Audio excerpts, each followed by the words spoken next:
اعوذ باللہ من الشیطان الرجیم بسم اللہ الرحمن الرحیم نحمدی و نصلی علی رسولہ الکریم اما بعد فاعوذ باللہ من الشیطان الرجیم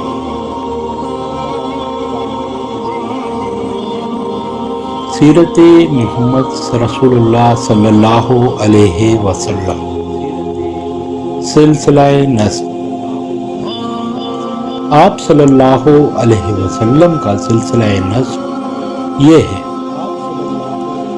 محمد بن عبداللہ بن عبد المطلب بن ہاشم بن عبد المناف بن قصہ بن کلاب بن مراد بن کعب بن لوئے بن غالب بن فاہر بن مالک بن نضر بن کنانہ بن خزیمہ بن مدرکہ ابن الیاس بن مضر بن نزار بن معاد بن عدنان۔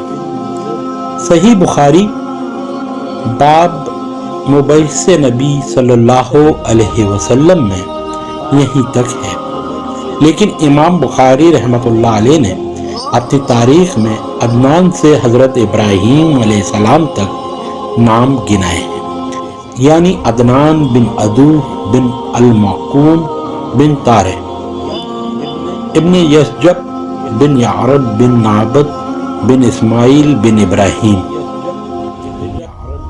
حضرت اسماعیل علیہ السلام کے 12 بیٹے تھے جن کا ذکر تورات میں بھی کیا گیا ہے۔ ان میں سے کیدار کی اولاد حجاز میں آباد ہوئی اور بہت پھیلی۔ انہی کی اولاد میں عدنان ہیں اور آن حضرت صلی اللہ علیہ وسلم انہی کے خاندان سے ہیں۔ عرب کے نسب دان تمام پشتونوں کو محفوظ نہیں رکھتے تھے، چنانچہ اکثر نسب ناموں میں عدنان سے حضرت اسماعیل تک صرف 8-9 پشتیں بیان کی گئی ہیں۔ بہرحال یقینی یہ ہے کہ عدنان حضرت اسماعیل علیہ السلام کی اولاد ہیں اور آن حضرت صلی اللہ علیہ وسلم عدنان کے خاندان سے ہیں۔ آن حضرت صلی اللہ علیہ وسلم کا خاندان معزز اور ممتاز چلا آتا تھا، لیکن جس شخص نے اس خاندان کو قریش کے لقب سے ممتاز کیا وہ نضر بن کنانہ تھے۔ بعض محققین کے نزدیک قریش کا لقب سب سے پہلے فہر کو ملا اور انہی کی اولاد قریشی ہے۔ حافظ عراقی سیرت مضمون میں لکھتے ہیں: نضر کے بعد فہر اور فہر کے بعد قصہ بن کلاب نے نہایت عزت اور اقتدار حاصل کیا۔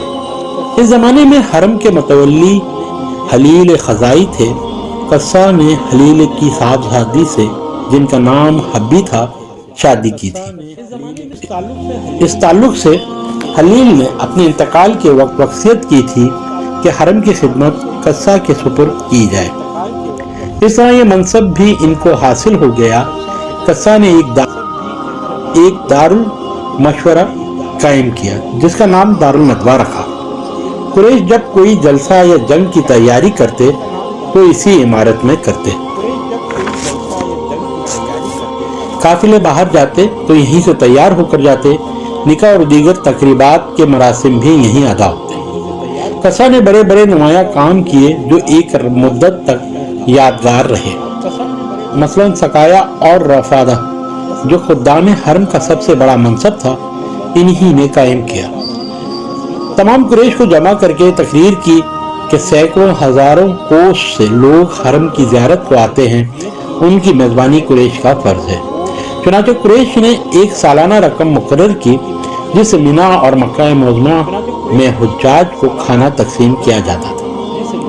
اس کے ساتھ چرمی حوض بنوائے جن میں ایام حج میں پانی بھروا دیا جاتا تھا کہ حج کے کام آ سکے۔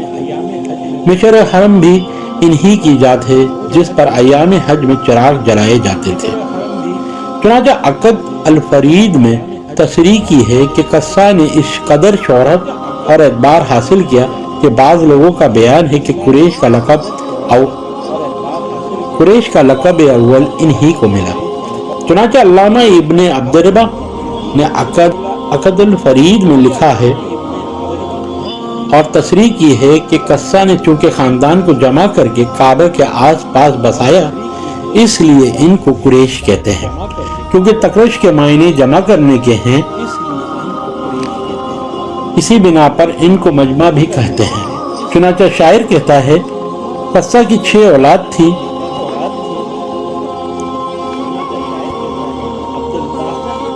عبد الدار، عبد مناف، عبد غرہ، عبد بن قصہ، تخمر برہ۔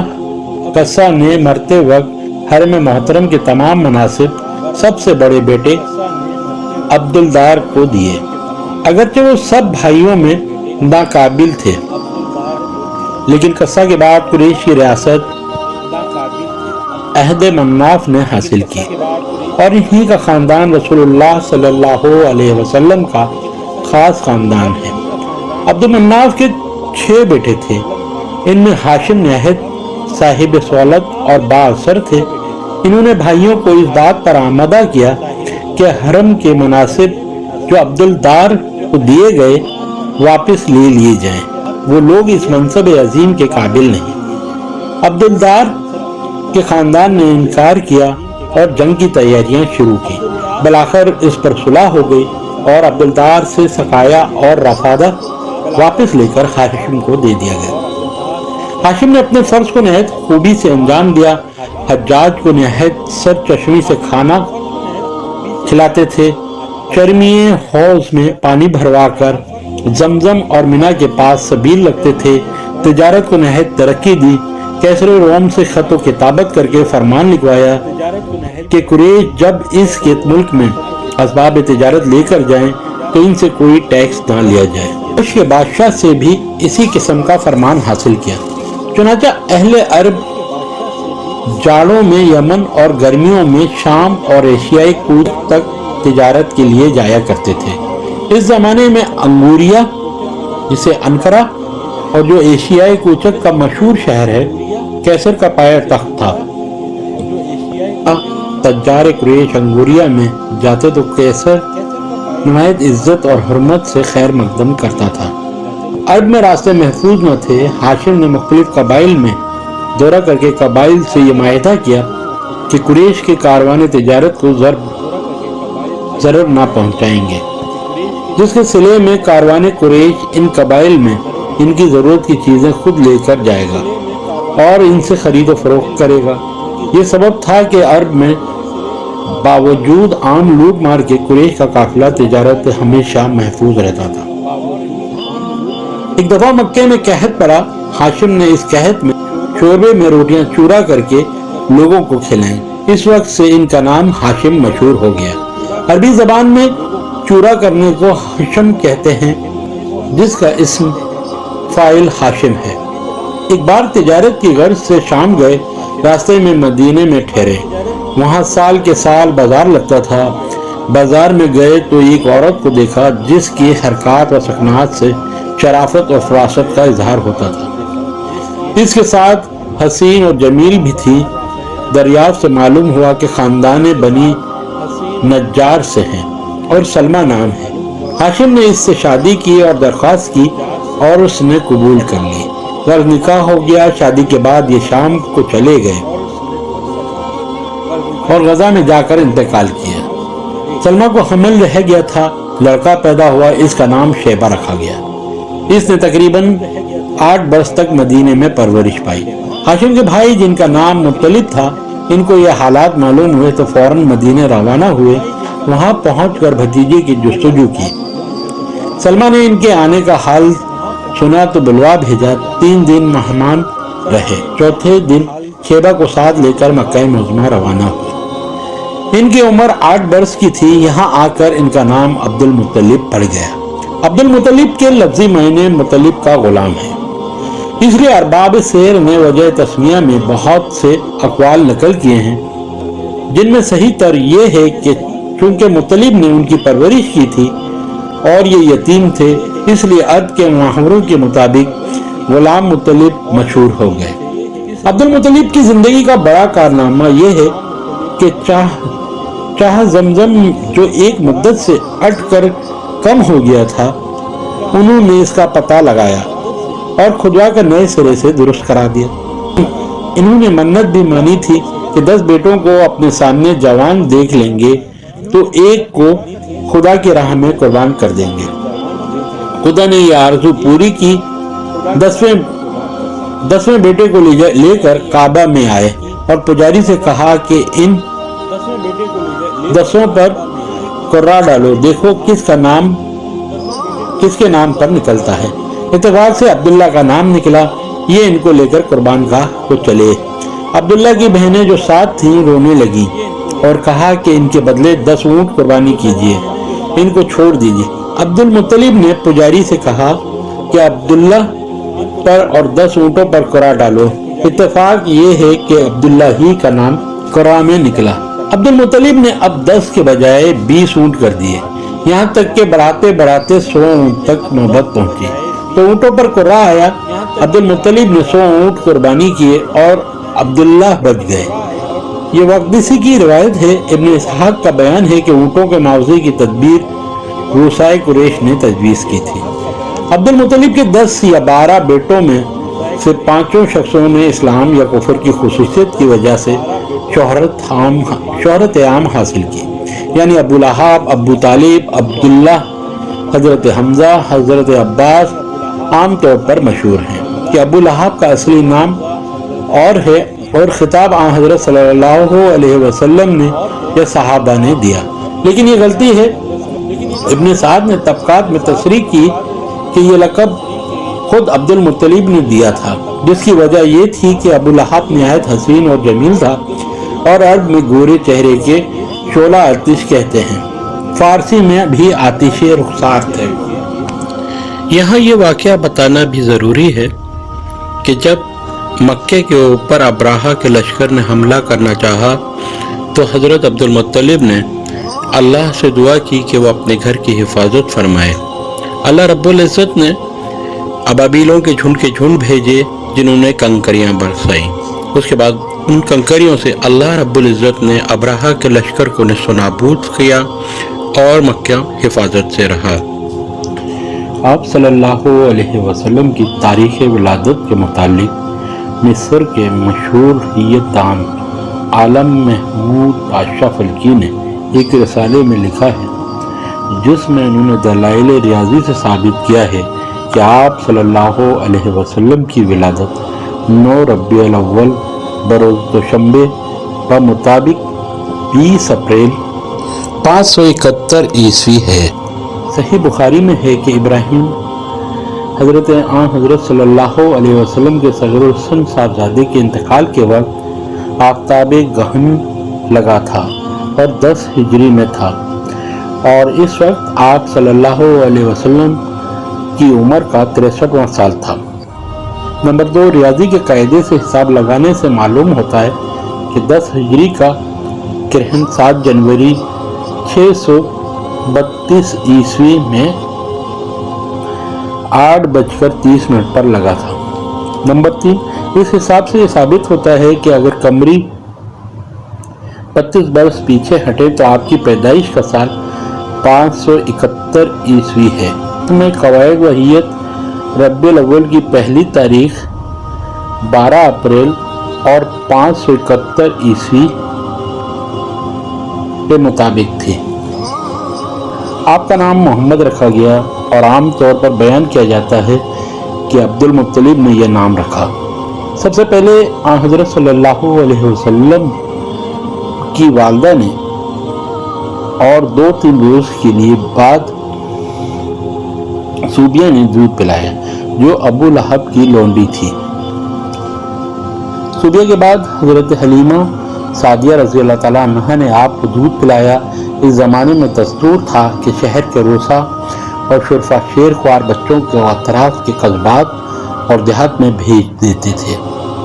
یہ رواج اس غرض سے تھا کہ بچے بدوؤں میں پل کر فصاحت کا جوہر پیدا کرتے تھے اور عرب کی خالص خصوصیت محفوظ رہتی تھی۔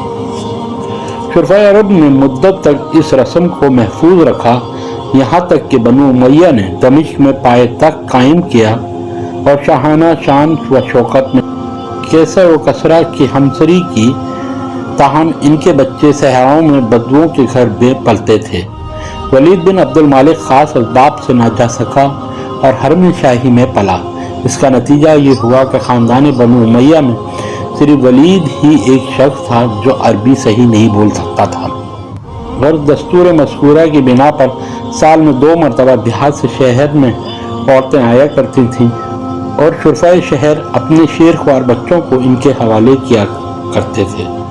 اس دستور کے موافق آن حضرت صلی اللہ علیہ وسلم کی ولادت کے چند روز بعد قبیلہ حوزان کی چند عورتیں بچوں کی تلاش میں آئیں۔ ان میں حضرت حلیمہ سعدیہ بھی تھیں۔ اتفاق سے ان کو کوئی بچہ ہاتھ نہیں آیا۔ حضرت صلی اللہ علیہ وآلہ وسلم کی والدہ نے ان کو مقرر کرنا چاہا تو ان کو خیال آیا کہ یتیم بچے کو لے کر کیا کروں گی، لیکن خالی ہاتھ بھی نہ جا سکتی تھی۔ اس لیے حضرت آمنہ کی درخواست قبول کی اور حضرت صلی اللہ علیہ وسلم کو لے کر گئیں۔ ان کی ایک صاحبزادی تھیں جن کا نام شیمہ تھا۔ ان کو حضرت صلی اللہ علیہ وسلم سے بہت انس تھا، وہی آپ کو کھلایا کرتی تھی۔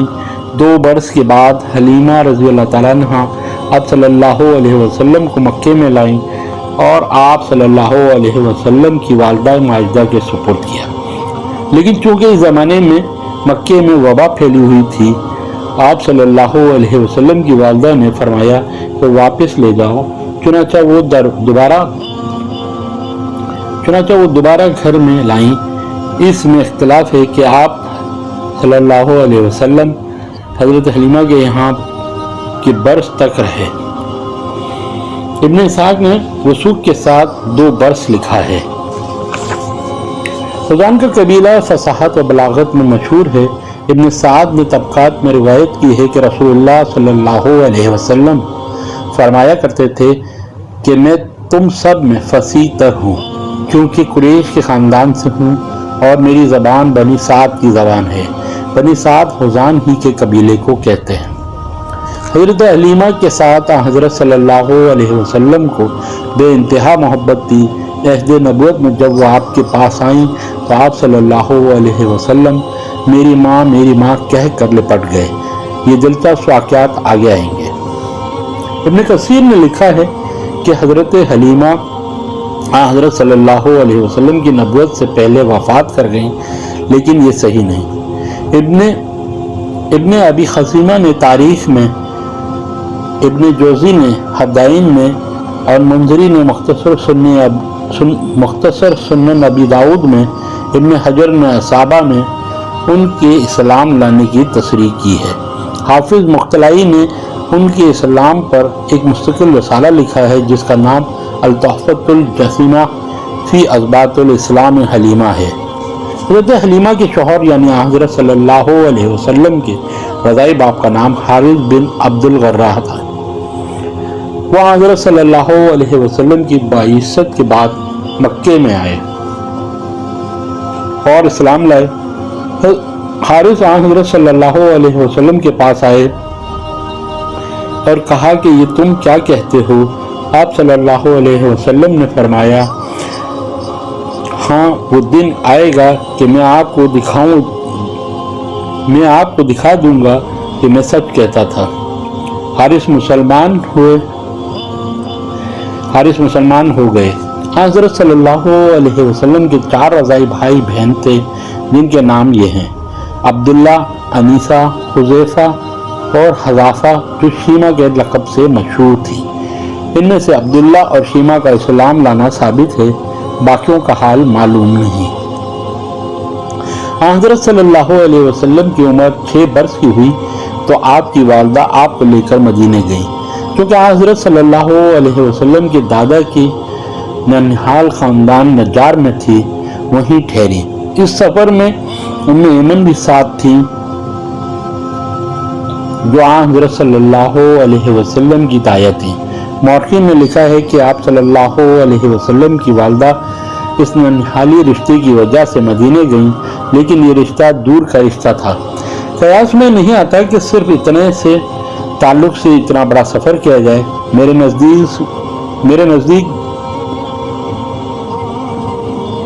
ہمارے نزدیک بعض مورخین کا یہ بیان صحیح ہے کہ حضرت آمنہ اپنے شوہر کی قبر کی زیارت کے لیے گئی تھی جو مدینے میں مدفون تھے۔ بہرحال 1 مہینے تک مدینے میں مقیم رہیں۔ واپس آتے ہوئے جب مقام ابوار میں پہنچی تو ان کا انتقال ہو گیا اور یہیں مدفون ہوئی۔ ام ایمن حضرت صلی اللہ علیہ وسلم کو لے کر مکے میں آئیں۔ رسول اللہ صلی اللہ علیہ وسلم کو قیام مدینہ کی بہت سی باتیں یاد رہ گئی تھیں۔ جب آپ صلی اللہ علیہ وسلم قیام مدینہ کے زمانے میں ایک دفعہ بنو عدی کے منازل پر گزرے تو فرمایا کہ اسی مکان میں میری والدہ ٹھہری تھی۔ یہی وہ تالاب ہے جس میں میں نے تیرنا سیکھا تھا۔ اسی میدان میں یہی وہ تالاب ہے جس میں میں نے تیرنا سیکھا تھا۔ اسی میدان میں میں انیسہ ایک لڑکی کے ساتھ کھیلا کرتا تھا۔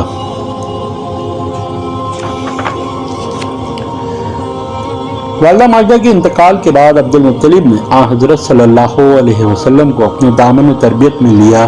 ہمیشہ آپ صلی اللہ علیہ وسلم کو اپنے ساتھ رکھتے تھے۔ عبد المطلب نے 82 برس کی عمر میں وفات پائی اور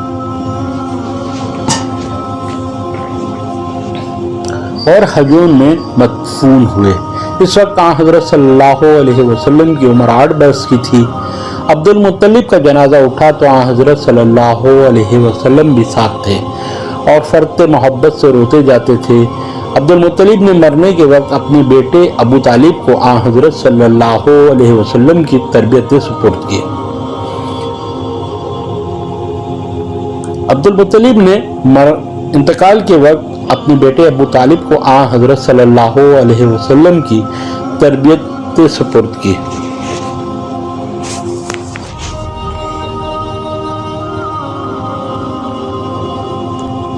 حضرت ابو طالب نے اس فرض کو بخوبی انجام دیا۔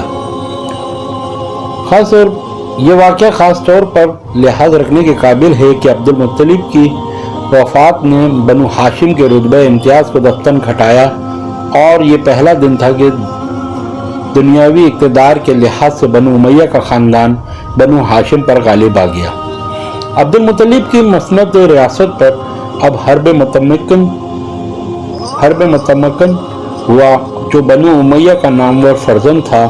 مناصب ریاست میں صرف سقایت یعنی حجاج کو پانی پلانا عباس کے ہاتھ میں رہا جو عبد المطلب کے سب سے چھوٹے بیٹے تھے۔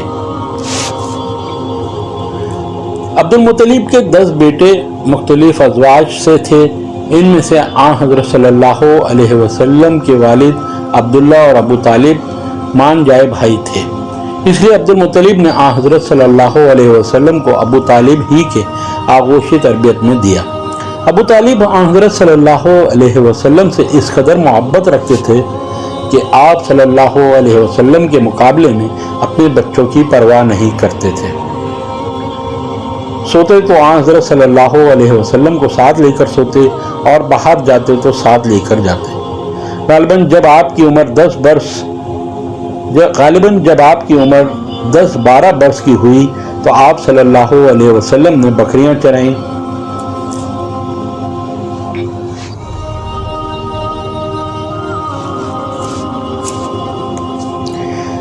عرب میں بکریاں چرانا معیوب کام نہ تھا۔